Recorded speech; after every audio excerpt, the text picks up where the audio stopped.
General Secretary said that Ukraine cannot join the alliance yet, despite Kyiv's application for a fast-track membership to NATO. General Secretary Jens Stoltenberg said that Ukraine can't join the alliance yet, as it is down to all 30 members deciding unanimously. After Russian President Vladimir Putin announced the formal integration of 4 provinces of Ukraine into Russia, US President Joe Biden has warned his Russian counterpart against making any threat to NATO territory. He has said that America was fully prepared with our NATO allies to defend every single inch of NATO territory.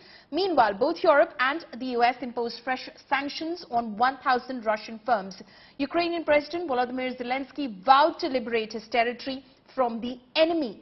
However, India has abstained on a draft resolution tabled at the UN Security Council, which condemned Russia's illegal referenda and annexation of 4 Ukrainian territories and called for an immediate cessation of violence. America and its allies are not going, let me emphasize, are not going to be intimidated, by Putin and his reckless words and threats. He's not going to scare us, and he doesn't, or intimidate us. Putin's actions are a sign he's struggling. The sham referenda he carried out and this routine he put on, don't worry, it's not on there if you're looking, okay? The sham routine that he put on this morning, that's showing the unity and, you know, as people holding hands together. Well, the United States is never going to recognize this. And quite frankly, the world's not going to recognize it either. India's Prime Minister has also emphasized that this cannot be an era of war.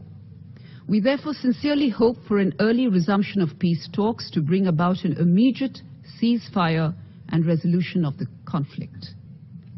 Escalation of rhetoric or tension is in no one's interest.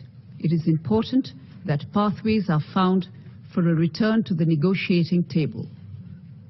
Keeping in view the totality of the evolving situation, India decided to abstain on the resolution. We are looking very carefully to see if Russia is actually doing anything that suggests that they are contemplating the use of nuclear weapons. To date, we've not seen them take these actions, but we also know that Russia is engaged in horrific brutalization of Ukraine, and so the threats that they make, we take very seriously. We call on President Putin to end the war. He is responsible for starting the war, and he has the responsibility to end the war.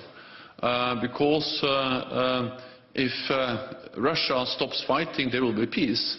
If Zelensky and the Ukrainians stop fighting, Ukraine will cease to exist as an independent nation. So not speaking about, in a way, 2 equals. We have an aggressor, Russia, and we have a country which is the victim of aggression, Ukraine. And that's also the reason why we are so clearly supporting Ukraine. The illegal annexations of Ukrainian territory doesn't change the nature of this war. It remains a war of aggression by Russia against Ukraine. Вся територія нашої держави буде звільнена від цього ворога не тільки України, але й самого життя, людяності, закону і правди. Росія вже знає це, відчуває нашу міць. Бачить, що саме тут, в Україні, ми доводимо силу наших цінностей. І саме тому вона поспішає, влаштовує цей фарс із спробою анексії, намагається вкрасти те, що їй не належить. Хоче вбивствами, знущаннями, шантажем і брехнею переписати історію і перемалювати кордони. Україна цього не допустить. Мы стали сильнее, потому что мы вместе. За нами правда, а в правде сила, а значит победа. Победа будет за нами! Спасибо. Удачи.